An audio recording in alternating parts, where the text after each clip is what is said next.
కొన్ని టెస్టులు ఒకవేళ మన టీటీడీలో సరిగా అప్రాప్రియేట్గా లేదని బయటికి కూడా పంపించాడు ఆయన. ఇది చాలా మందికి తెలియదు. బయటికి కూడా పంపించాడు.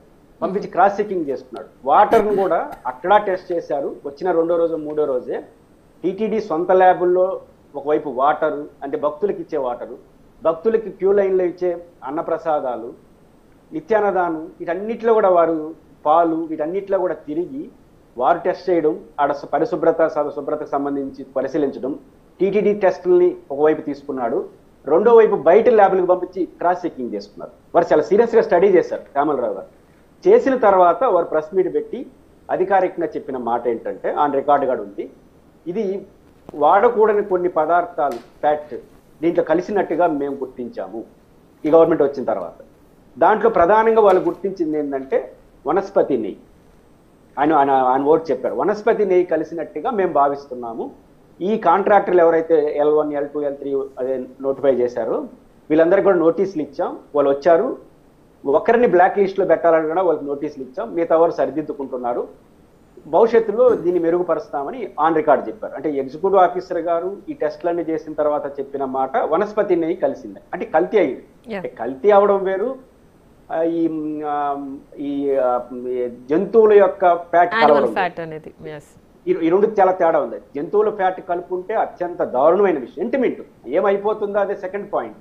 ఇంత పవిత్రంగా భావించే ఒక విషయంలో ఎవరు బాధ్యులైనా వారిపైన కఠినంగా ఉండాలి.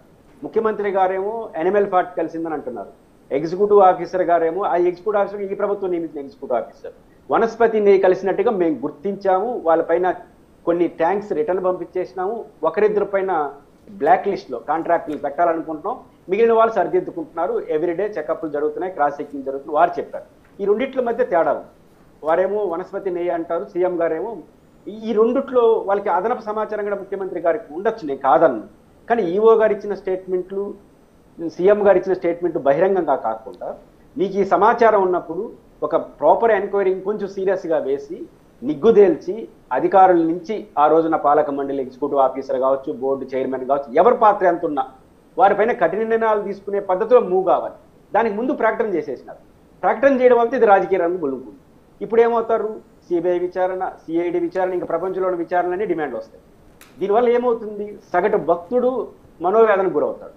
ఇప్పుడు పోయి లడ్డు కొనాలంటే, లడ్డు తీసుకోవాలంటే సీఎం గారు చేసిన ప్రకటన, ప్రతిపక్షాలు చేసే డిమాండ్లు, ఈ సోషల్ మీడియాలో వచ్చిన వార్తలు చూసి కొంత బాధపడుతుంది. అది నేను పవిత్రంగా భావించలేట్టు ఏంటి ఇలా చేశారా అనే భావన కలిగితే అది ఆందోళనకరమైన అంశం. కాబట్టి ఖచ్చితంగా ముఖ్యమంత్రి గారు ఈ ప్రకటన చేసి ఉండాల్సింది కాదు, చేశారు ఎనఫ్.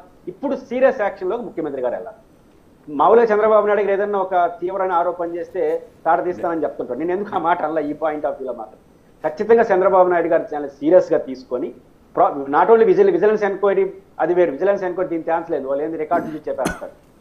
టెస్టుల ద్వారా చేయాలి. ఈఓ గారు చేసిన ప్రయత్నమే కరెక్ట్. టీటీడీ ల్యాబు, బయట ల్యాబు రెండింటిని కోఆర్డినేట్ చేసుకొని ఏది కరెక్టో ఏదో క్రాస్ చెకింగ్ చేసుకుని autos central government neutral lab కూడా తీసుకొచ్చి ఏ దశలో జరుగుతుందో పరిశీలించి ఒక ప్రాపర్ ఎంక్వైరీ చేసి అట్ ఇమీడియట్ ఎఫెక్ట్ అది 1 నెల 2 నెలలు ప్రకటించాలి ప్రభుత్వం. మాకు దృష్టికి వచ్చింది, యానిమల్ ఫ్యాట్ వాడారని మా దృష్టికి వచ్చింది కాబట్టి దీనిపైన సీరియస్ ఎంక్వైరీకి వెళ్తున్నాము, ఎవరిని వదిలిపెట్టము అనే ప్రకటన ముఖ్యమంత్రి గారు చేయాలి. యాక్షన్లోకి వెళ్ళాలి. అది ఒకరోజు అటు ఇటు అయినా పర్వాలేదు, ప్రకటన మాత్రం రావాలి. కలిపేశారు, భక్తులు లడ్డూలు ఇబ్బంది పెట్టారు, మేము బాగు చేస్తామన్న వరకే కాదు, వాటిపైన గతంలో జరిగిన దానిపైన సీరియస్ యాక్షన్ వెళ్ళడానికి ఇది మా ప్రాపర్ యాక్షన్ అనేది చెప్పి ఆ తర్వాత 1 నెల అవచ్చు, 2 నెలలు అవచ్చు, టైం తీసుకుంటుంది. దాన్ని నేను కాదన్నా, అంతవరకు ప్రభుత్వం అర్థం చేసుకోవచ్చు. ఆ యాక్షన్లో మాత్రం ప్రభుత్వం వెళ్ళకపోతే భక్తుల మనోభావాలు దెబ్బతీసినట్టు అవుతారు. రెండోది ప్రతిపక్షాలు కూడా ఖచ్చితంగా ఇతర యాంటీ ఆర్గేషన్స్ వస్తాయి. మీరు 2 పార్టీలు గొడవ కాదు, కోట్లాది మంది భక్తుల మనోభావాలు ఇందులో ఉన్నాయి కాబట్టి ప్రభుత్వం ఇంత నమ్ముతుంది, ఇంత సమాచారం ఉంది కాబట్టి ఫర్దర్ యాక్టివిటీ కూడా దాంతకన్నా సీరియస్గా ఉండాలి. ఆ యాక్టివిటీలో వెళ్ళగలిగితేనే దీనికి